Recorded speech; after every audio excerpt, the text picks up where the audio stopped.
Hello, everybody. Welcome to the HBCU Wrap-up.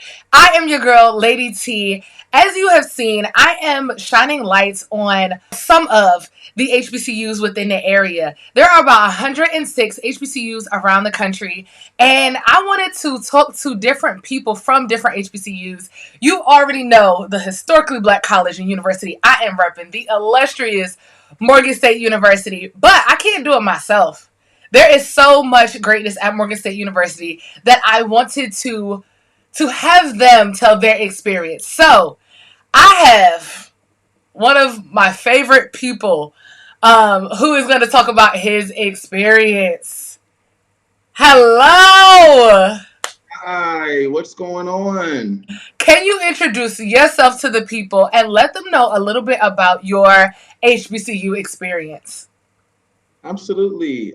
So first of all, thanks for having me. My name is Thomas J. At Morgan State, went by my full name, Anthony Thomas James Lampkin. That is my full name. I go Come by my on. stage name and the work that I do.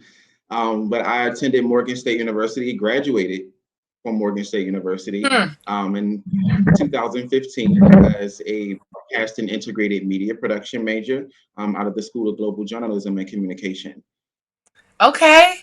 I love it. And you guys, he is going to be so humble during this conversation. I wish you guys could experience him. He has amazing energy.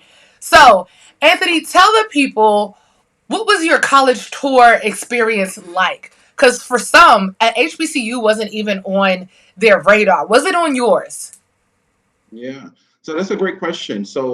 Um, College tours. There was a program I was in high school. It was the Maryland Talent Search Program. I'm not really recollecting the full name of it at the moment, but it was identifying students who were in the state of Maryland who had potential to go to college and be a part of special programs.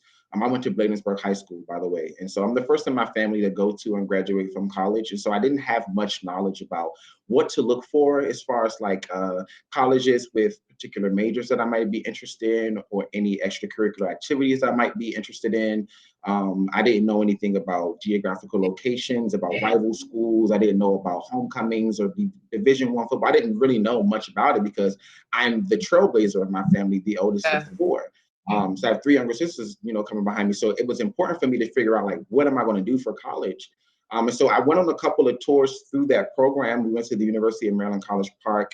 Of course, they showed me a lot of the PWI schools through like that talent search program.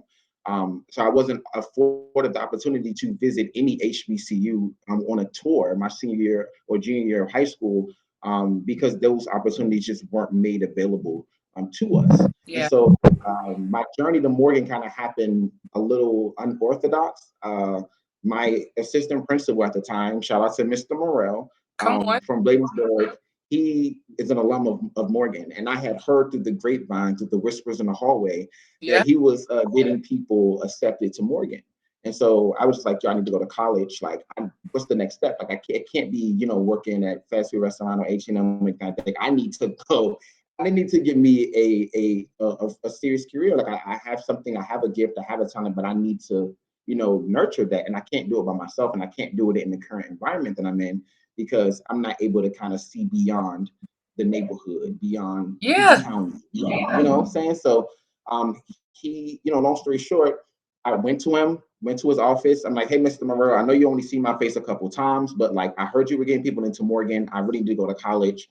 Like, what do I need to do? You know what I'm saying? Like, I think at the time I had like a 2.7 cumulative GPA. Okay. So I was like, what can I get into with a 2.7? Like, you know what I'm saying? Like, what can I get into with a 2.7? It's like, here you go, take this application, fill it out. Don't worry about an essay. Don't worry about doing anything. Oh, no application fee. Fill this out and get it back to me.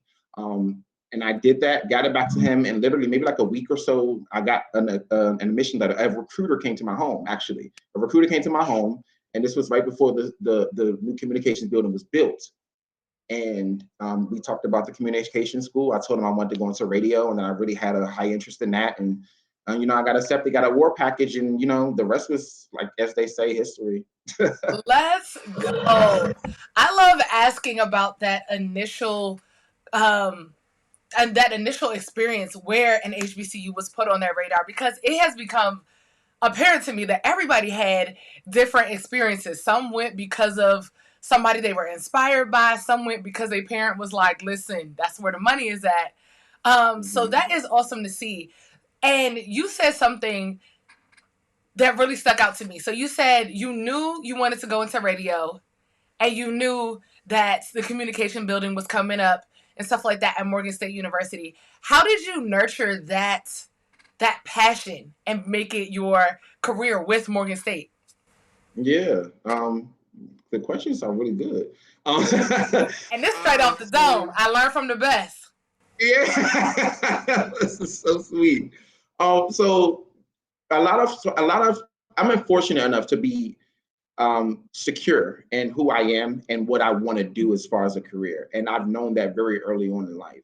And so in high school, there was a fashion show competition in PG County amongst high schools. It was called the Cowboy Classic. And I'm not sure if they still do it or if they free worked it somewhere. I But loved going there. yes, it was like the biggest event. It was like our Super Bowl of the high school fashion game. And so through that, each school had the opportunity to represent their school for a particular week to promote the show and just to kind of like have online banter or on air banter rather Yeah. amongst the other schools saying, oh yeah, we're gonna see y'all at Showplace Arena, we're gonna beat y'all, we're gonna pump down, we're gonna walk spin, whatever, you know what I'm saying, having those things. And so we went to 93.9 WKYS and we were on the Q&A invasion. This is when Quicksilver and Angie Ange were on a show together. They had a Let's show get from it. 6 to 10, if I'm not mistaken. And I was one of the 6 or 7 people chosen from my high school because I was the captain as well of the team to go to the radio station to promote Bladensburg and to promote Cowboy Classic. And then when I saw like Angie Ange and Quicksilver like working the boards and using the switch stuff and like taking the stuff from Box Pro and editing and then having it ready for the commercial, picking up the calls and then queuing them up, I knew then I was like, oh yeah, this is what I want to do. Like this is what I want to do. So when it came to like Morgan having that news communication school and just the thought of having state of the art equipment available to me, just being able to have a network of organizations like NABJ, and at the time we really had WMUR radio was really doing its thing, and the spokesman was really still. This was when print journalism was still popping. We still had the newspapers on campus. So it's the media and the communication aspect of it was really enticing for me. And so knowing that I wanted to go into radio from high school, I just knew it was like something I had to pursue when I got to college. Get into the rich history of historically black colleges and universities and how everybody is the same, right? So I know when I went to Morgan State, I was like, Mom, this is the last time I'll be able to curate how I want to live because the world is not all African Americans, right? It's diverse. So I was like, I want to curate that experience for me for the last 4 years that I can, right? How did you set yourself apart in your HBCU? Yeah. So the defining moment for me was, a lot of people don't know this about my matriculation. Very few people know this about my story. So I'm just probably the first time Listen, I'm like do it right speaking it. here. So when I went to Morgan in the fall of 2009 and loved my experience there, but I really wasn't involved in campus life the way that I was when people knew me in a bigger capacity. I was in FAM, I was in Fashion at Morgan. Yeah, And shout that out was to it. Like I really didn't. I shout out to FAM, but that was it. Like that was the only student organization I was a part of. Fall 2009, I joined campus when I was like known as the light skinned guy that was like always at the parties. And this is when we were catching the cheese bus to saying go down to Sonar and the Velvet Rope and have a good Mhm. time. So that was like my thing. I was just like always in the clubs, always in the team parties, and I was modeling, and so I had a lot of the model girls around. I wasn't able to go back to Morgan in the spring semester because of financial aid. Okay. So a lot of people know that I didn't finish my freshman year traditionally the way that you would go to the fall semester, go home for winter break, and then come back for the spring semester and experience like I love Morgan Week your freshman year, and like all of those things. I didn't get to experience that. And by me not experiencing that, it took a part of me that was like crushing, because Yeah. if you can recall from orientation, they have that address in the beginning when they say look to your left and look to your right. These people will not be with you towards graduation, and that stuck with me, especially when I couldn't come back my spring semester. I kept thinking, like, am I going to be a part of that statistical number of students who just drop out of school and aren't able to come back? Like, it used to haunt me at night when I thought about like packing up my dorm at Rawlins and driving back with my aunt, on the road and just looking out the window crying, listening to Rihanna's Firebomb because I was distraught that I was not coming back to Morgan State. Like, I feel like it really changed my life in a way. So fast forward to like kind of me just realizing, all right, it is what it is. I need to start working. I started working at Target. I got a job at Target March 2010. I bust my tail from March 2010 all the way up until the start of the fall semester in August. I mean, I got my FAFSA stuff together. I had my FEC down to a 0. I had everything I needed to do to get back to Morgan. I made a promise to myself that I would be back. And everything I needed to do. I mean, I was on the phone with Residence Life all the time on financial aid. They know me now. Shout out to Juanetta Butler in financial aid. She know me. Shout out to Edna Cheek in Res Life. These people helped me, and I know that I was blowing their phone down because I needed to know how I could get back into the campus life. And especially after you go away for college, you know this, and a lot of people who are probably watching, you go home, you go away for college and all that freedom, and you come back home and you being told what to do when you can't come back. I was like, oh no, I gotta go. Like, I gotta go back. And so me coming back was my second chance. And I said, I'm gonna leave nothing on the table because everybody doesn't get this opportunity to come back. You know what I'm saying? They don't get the opportunity to, pick up where they left off. And I stayed in the Morgan orbit. So this is when Twitter was really kind of like in its infancy stages of really capturing the hearts of millennials at that time. So I stayed tweeting everybody I knew from Morgan. So my name would stay in people's mouths. It would stay in the conversation because I knew I was coming back. So when I came back, oh yeah, I remember you. So when I did eventually return, August of 2010, it was kind of like I never left. I was able to kind of get right back into the thing with my modeling organization. And then I just joined a whole bunch of other things. I joined Smooth that year. There was an organization that was sponsored, that was around like school spirit. It was called I Am Morgan at the time. I was the chief of staff of that.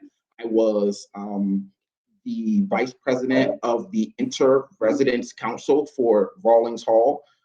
I just jumped right in. I was like, man, I'm going to have my hands in everything, and that's just what I did to the point where working through my matriculation, I was on 4 e-boards at one time. I became the president of my nonprofit organization, vice president of another organization, the first Mr. NCNW, making history as we're celebrating 10 years of that today. I mean, this year. So it's like, I needed to make it clear that moment that me not coming back wasn't going to define my legacy. And I needed to figure out what Anthony, Thomas J, whatever term of endearment you call me, what that legacy was going to be. You know what I'm saying? Like how I was going to leave my mark. And I felt like I did in a way in how the organizations I was a part of, the love that I showed to people genuinely, and the programming and events and the feel that I wanted people to experience on campus. I feel like with me creating homecoming experiences and different programs through Smooth or whatever organization it was, I really wanted to make sure that people had a good campus life because I know what it was like when other people were in charge and it just wasn't that pumping. So I really wanted to make it pumping. And so that's kind of like a little bit of my story. So I thought it was long-winded, but it kind of had to paint the picture to kind of how I got there. I make a little bit more sense. So, can I say though, I think especially at an HBCU, I think a lot of people can relate to each other's story, right? So mine was a little bit different than that, but because of financial aid, my mom had to talk with me and she was like, listen, this out-of-state tuition ain't no joke, right? And I was like, Mom, you said if I get in, I can go anywhere I wanted to go, and this is where I want to be, right? So I went to Virginia State 1 semester. Let me I tell you. remember there was a time you had transferred. I But let me remember. tell you, when I came back spring semester, that is when I saw you in the student center. And I was like, Anthony, I want to be a part of what you're doing. So, like, I would say your experience lit a fire in you. And I just feel like that's like we're stringing each other along. And we were all Yeah. like passionate and driven for that reason because just like you said, when I wasn't at Morgan and seeing everybody do Morgan stuff and I was having a different experience, I call my mom crying every day. Like, I was like, Mom, I got A's and B's. There's no more academics I can really do at this school. It's not the same. You know, shout out to Virginia State University. Love them as an HBCU, but it just wasn't my HBCU. You know what I mean? Yeah, and I feel like a lot of I know we always said like all HBCUs are great, they're all equal in their importance and everything. And I know every HBCU likes to say that HBCU is the best. We all have that rival spirit.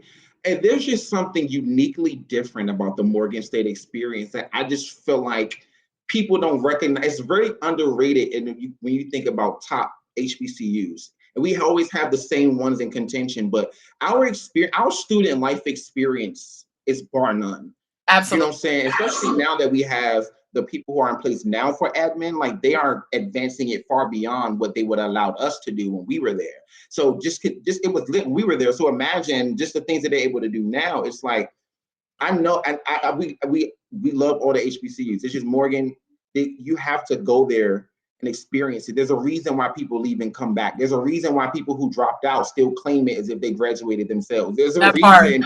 There's a reason because being attached to Morgan is like, I mean, it's really invaluable. It's like right before moments before we came on, you were talking about people who, you know, you've seen doing amazing things from our alma mater, and that's just scratching the surface. You know what I'm saying? There's so many other people who are doing amazing things that we don't talk about. Like, I mean, I could run off the list of these people that off the top of the dome that I just love seeing them. I'll never get tired of seeing Morgan Knights win. I'll stop. I think that's exactly, you know, the thing is seeing Morganites win, and everybody is going to win at Morgan. So, you know, it's an HBCU, historically black college and university, with a lot of history. But tell me a tradition that you loved at Morgan State University. Oh, yes, I love this question. And I'm so happy that I played a part in resurrecting it. Because I wasn't afforded this opportunity as a freshman either. Like, what were the people doing who were in charge when I was a freshman?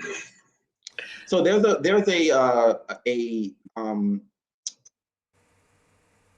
event that happens in the beginning of your freshman year. It's called the Promethean Procession. It's my favorite rites of passage, if you will, for Morgan. Can I hold you And there? The other Morganite who is on this panel said that was his favorite tradition as well. I love that. Yeah, it's such a rites of passage. It kind of like really takes you back to um civil rights movement, if you will, when you have like historical leaders who were like, you know, marching and doing that thing. It's like the walk that we take from Murphy Fine Arts to Holmes Hall and the symbolism behind having the upperclassmen be deterrents and or obstacles that you will have to overcome through your matriculation as you're walking through campus. And you know the adage is when you get your candle lit by someone in the university, your candle and amongst your class, you light the candle of other people around you in your class, and you all walk together from Murphy to um, Holmes Hall.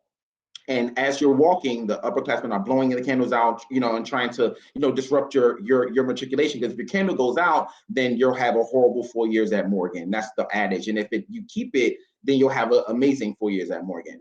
And you know, we didn't get to have that experience. Fall 2009, the class of 2013 initiates or whatever, we didn't get to have that. And so it was important for me. Shout out to Shikoya McKenzie. She was the junior class president at the time, and I was the junior class event coordinator, tactics director.